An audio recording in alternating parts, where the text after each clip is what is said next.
Hello හරි දැන් මේ වීඩියෝ එක මොකක්ද මේ වීඩියෝ එකේ තියෙන්නේ ඔයා හිතනවා ජිම් යන්නේ නැත්නම් කියනවාට වර්ක්අවුට් කරන්න ඉක්විප්මන්ට්ස් එහෙම නැත්නම් කොහොමද ඔයාගේ ආර්ම් එක ග්‍රෝ කරන්නේ කියන වගේ අතේ තියෙන මාංශ පේශීන් කියන්නේ බයිසෙප් එක ෆෝරාම් එක ඒක කොහොමද වර්ධනය කරගන්නේ හරි මම මේ වීඩියෝ එකේ එක පැත්තක පෙන්නන්නම් weights වලින් කොහොමද එක්සර්සයිස් කරන්නේ අනිත් පැත්ත පෙන්නන්නම් මම නෝමල් අර ස්කූල් බෑග් එකකින් කොහොමද ඔයාගේ ආම් වල තියෙන මසල්ස් ඩයිරෙක්ට්ලි ටාගට් කරන්නේ කොහොමද කියලා. හරි. ඒක තමයි වීඩියෝ එක. මම කියන්නම් මොන වගේ ප්ලෑන් එකක්ද ෆලෝ කරන්න ඕනේ කොහොමද කරන්න ඕනේ කියලා. හරි. දැන් ඔයා ජිම් යනවා නම් ඔයා දන්නවා ඩම්බෙල් බයිසෙප් කර්ල් එක නේ රයිට්. දැන් ඔයා කවුන්ට් ඉක්විප්මන්ට්ස් නැත්තම් එහෙම කරන්න හිතන දැන් ඔයා ජිම් යන්න ෆෝට් කරන්න බැරි එක්කෙනෙක් කියලා ඒ කියන්නේ ඔයාට ඒ වුණාට ඔයාට වර්ක්අවුට් කරන්න ඕනේ. ඉතින් දැන් මම පෙන්නනවා දැන් මේ තියෙන බයිසෙප් කර්ල් එක ඔයගොල්ලන් කරන විදිහ දන්නවා ඒ එක්සර්සයිස් එක එක්සිකියුට් කරන්න හරි විදිහ ඔයගොල්ලන් දන්නවා කියලා හිතන අයිඩියා එකකින් මම එතන ඉඳලා කන්ටිනියු කරන්නේ. දැන් හිතනවා බයිසෙප් කර්ල් එක normal 1 to 8 range එකේ යනවා. හරි. අපි දැන් කොහොමද equipment නැතුව කොහොමද ඕකම manipulate කරන්නේ? 100% accurate නෑ මේක. ඒ කියන්නේ ඒ විදිහටම ඔයාට ටෙන්ෂන් එක දැනෙන එකක් නෑ. ඒ වුණාට කරන්න පුළුවන්. හරිද? මමත් කරනවා ගොඩක් වෙලාවට මේක. Even though I have equipment, sometimes I use this method because sometimes it's easy to overload using a school bag. මම මේක reason එක කියන්නේ ඔයාලට ස්කූල් බෑග් එකකදී කරන්නේ මම දැන් පෙන්නන්න මේ වීඩියෝ එකේදී ඔයාලට පේනවා මම මේ පොත් බෑග් එකක් අරගෙන කරන්නේ ඒකට මම පොත් දානවා ඒ කියන්නේ පරණ පොත් විසික් කරන්න තියෙන පොත් ඒව දාලා weight එක හදනවා අර එහෙම කරනකොට ඔයා ඒක ඒ විදිහටම දෙවෙනි බෑග් එකත් කරන්න ඕනේ මොකද එක weight එකක් පවත්වාගෙන යන්න ඔයගලන්ට ස්කේල් එකක් තියෙනවා නම් ඒත් කමන්නේ නැත්නම් ඔයගලන්ට ඉතින් අතට ගත්තා ඔයගලන්ට තේරෙනවා දෙකම එක සමානව weight එක තියෙනවද කියලා. දැන් ඔහොම තමයි ගේම් ප්ලෑන් එක යන්නේ. දැන් මම කියන්නේ දැන් අපි හිතමු ඔයාලට weight එක අඩු කරන්න ඕනේ කියලා ඔයාලට තියෙන පොත් අඩු වෙන්න දාන්න. ඔයාලට weight එක වැඩි කරන්න ඕන නම් ඔයාලට කරන්න තියෙන පොත් පාවිච්චි කරන කියන්නේ සික්කලා තියෙන පොත් වැඩියෙන් බෑග් එක ඇතුළට දාන්න. මේ ඔය තියෙන බෑග් එක මට තාම මතකයි මම 4 වසරේදී අර පෝර බෑග් එකක් වගේ ස්ක්වයර් අංගේ බෑග් එක. ඉතින් තාම තියෙනවා. ඉතින් මම කරන්නේ ඕක. ඉතින් මගේ වර්ක්අවුට් කරනකොට මම නිකන් පාවිච්චි කරනවා. හරි. දැන් මම පෙන්නනවා රයිට් සයිඩ් එකේ අපි ජිම් එකේදී කරන ඒ කියන්නේ weights පාවිච්චි කරලා ඒ කියන්නේ dumbbell equipment එක පාවිච්චි කරලා කොහොමද මේ bicep එක grow කරන්න කරන exercise එක. ඒකට කියන්නේ dumbbell bicep curl කියලා.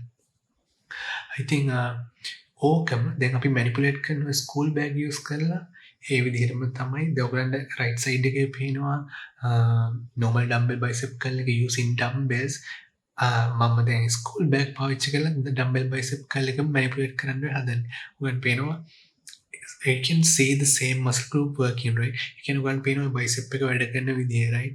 දැන් මම point A to point B යන්නේ ඔයගලන්ට පේනවා muscle එක වැඩ කරන විදිහ. ඉතින් මොකද්ද තියෙන අවාසිය ඉතින් අවාසියක් එහෙම නැහැ දැන් මම මේ වීඩියෝ එකෙන් කරන්න කියන ඔයගලන්ට කියන්න හදන්නේ ඔයගලන්ට ලොකු දේවල් ඕනේ නැහැ ඔයගලන්ගේ ළඟ තියෙන දේවල් වලින් ගේමක් ගන්න පුළුවන් කියන එක තමයි මේ වීඩියෝ එකේ like main goal එක කියන ඔයාලට ජිම් යන්න බැරි නම් ඔයාලට afford කරන්න අමාරු නම් ඔයාලට equipments නැත්නම් you can use these methods alright to do exercises හරි ඕක තමයි dumbbell bicep curl එක. ඕක අපි කරන්නේ අපේ bicep එක grow කරන්න. හරි ඊළඟ exercise එක ගැන කතා කරනවා නම් ඒක target කරන්නේ forearms. මේක කරන්න මේකත් හරිම ලේසි exercise එකක්. මේක හැමතිස්සෙම ඔයගොල්ලන් කරනවා. හිතන ඔයගොල්ලන් කඩේට යනවා කියලා බඩුවක් ගිහින් ඒතර අත් දෙකෙන් තමයි මොකක් හරි බෑග් එකක දාගෙන බඩුවක් අරගෙන ඉන්නේ. right මොනම දෙයක් කඩේට ගිහලා කෑමයක් හරි අරගෙන ඉන්නේ එහෙමනේ. ඉතින් එහෙම කරද්දී අපි ඔය දැන් මම වීඩියෝ එකේ පෙන්නනවා. දැන් මේ විදිහට තමයි අපි මොකක් හරි දෙයක් අල්ලගෙන ඉන්නේ. අපි හෝල්ඩ් කරගෙන ඉන්නේ ඔහොම තමයි. ඔහොම කරද්දී අපේ මේ forearm එක කියන්නේ දැන් මේ තියෙන මම නිකන් කියන forearm එකේ muscle groups ගොඩක් තියෙනවා. නිකන් අපි හිතමු overall idea එක මේ තියෙන forearm එක. හරිද? ඉතින් මේ forearm එක ඔයා weight එක මෙහෙම පල්ලෙහින් අල්ලන් ඉන්නකොට මේක සම්පූර්ණයෙන් වැඩ කරනවා. ඔයාගේ අනිත් එක තමයි forearm muscle එක හරි ඉක්මනට recover වෙන්න තියෙන හැකියාව වැඩි. bicep එක වගේ නෙමෙයි. මොකද forearm අපි හැමතිස්සෙම අපේ අත් දෙක පාවිච්චි කරනවානේ. මේ muscles මේ අතේ තියෙන මේ muscles ඉක්මනට recover වෙනවා. ඉතින් දැන් මේක කරන්නේ මේකට අපි කියනවා farmers hold, farmers carrying කියලා. කියන මේ එක්සර්සයිස් එකෙන් මම දැන් ඔයගලන්ට පේනවා දැන් මම එහාටයි මෙහාටයි ඇවිදිනවා නිකන් මොන පිස්සුවක්ද කියලා හිතනවානේ. මෙහෙම කරන්නේ අපේ grip strength එක වැඩි කරන්න, අපේ forearm strength එක වැඩි කරන්න. නිකමට හිතන්න අපි දෙයක් අල්ලගෙන ඉන්නකොට gravity එකෙන් ගුරුත්වය විසින් අපේ පල්ලෙහාට අදින්න හදනවා. ඉතින් අපි කරන්නේ ඒක වැටෙන්න දෙන්නේ නැතුව අල්ලන් ඉන්න එක. දැන් ඔහොම ටිකක් වෙලා හිතන්න තප්පර 10ක් 15ක් 20ක් ඔය ඔහොම අල්ලන් ඉන්නකොට මොකද වෙන්නේ කියලා අත් දෙක රිදෙන්න ගන්නව නේද? අන්න එතකොට අතාරින්න නැතුව අල්ලන් ඉන්න බලන්න. හරි දැන් මම ආයිත් පෙන්නනවා ලොක ඩම්බෙල් වලින් කරන විදිහයි ස්කූල් බෑග් එක කියන්නේ. ඔය ස්කූල් එකේ ඉච්ච බෑග් එකක් පාවිච්චි කරලා කරන විදිය. හරිද? දැන් මේකෙත් අදහස තමයි ඔයාට fancy equipments ඕනේ නැහැ. කියන්නේ gym equipments ඕනේ නැහැ මේ workouts කරන්න. ඉතින් මේක කරන්නේ ඔයා අතේ තියෙන මාංශපේශීන් ටාගට් කරන්න.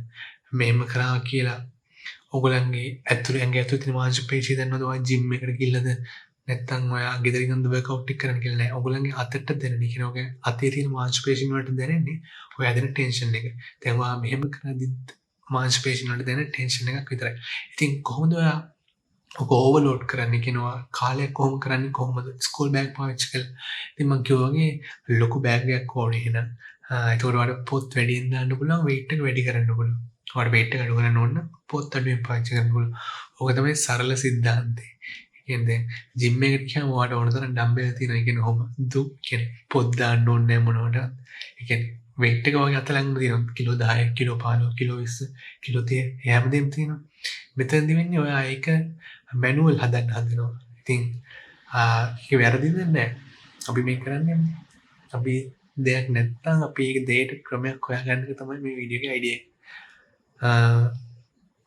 ඉතින් දැන් ප්ලෑන් එකක් විදිහට කියනවා නම් ඔයගොල්ලන් ගෙදර ඉඳන් වර්ක්අවුට් කරනවා නම් බයිසෙප් එක කියන්නේ ගොඩක් ලොකු මසල් එකක් නෙමෙයි. හරි පොඩි මසල් එකක් ඔය අතේ තියෙන්නේ. ඉතින් ඒකට සතියට දෙපාරක් විතර ටාගට් කරාම හොඳටම ඇති. ඔය කියන හොඳ වර්ක්අවුට් එකක් දෙනවා නම් කියනවාට ඔය there are multiple I'm sorry about that. There are multiple type of bicep curls. Alright. ඔය මම පෙන්නන්නේ එක bicep curl එකක් විතරයි. ඕන තරම් තියෙනවා. තව වීඩියෝ වලින් ඉස්සරහදී පෙන්නන්න. දැන් අපි ප්ලෑන් එකක් විදිහට කියනවනම් ඔයා හිතන්න ඔයා බිගිනර් කෙනෙක් නම් පොත් අඩුවෙන් පාවිච්චි කරලා බෑග් එකක් හදාගෙන weight එකක් හදාගන්න. ඊට පස්සේ ඔයාට reps 5ක් හරි 6ක් හරි ගහන්න පුළුවන් range එකක weight එකක් හදාගන්න. ඊට පස්සේ එහෙම ඔයා reps 5ක් හරි 6ක් හරි ගහුවට පස්සේ පොඩි rest එකක් කරගන්න විනාඩියක් නැත්නම් තප්පර 30ක්. ඊට වඩා වැඩි ගන්න යන්න එපා. එහෙම අරගෙන ආයෙත් ඒකම රිපීට් කරන්න. ඒ කියන්නේ දෙවෙනි පාරත් රිපීට් කරන්න. ආයෙත් rest එකක් ගන්න. ආයෙත් තුන්වෙනි පාරත් රිපීට් කරන්න. ඔහොම කරලා ඔයාලම තේරෙයි වගේ අතේ වෙනසක් වගේ ඔයා වර්ක්අවුට් කරද්දී ඔහොම දැන් ඔය කාලයක් කරද්දී වෙනදේ තමයි වගේ අත් එක්ක මාංශපේශීන් අත් එක්ක තියෙන මාංශපේශීන් වර්ධනය වෙන එක. ඉතින් ඒක කරන්න ඔයා ප්‍රොග්‍රෙසිව් ඕවර්ලෝඩ් එකක් දෙන්න ඕනේ, නියුට්‍රිෂන් දෙන්න ඕනේ වගේ. ඒව ගැන වෙන වීඩියෝ එකක් කරලා තිනවා.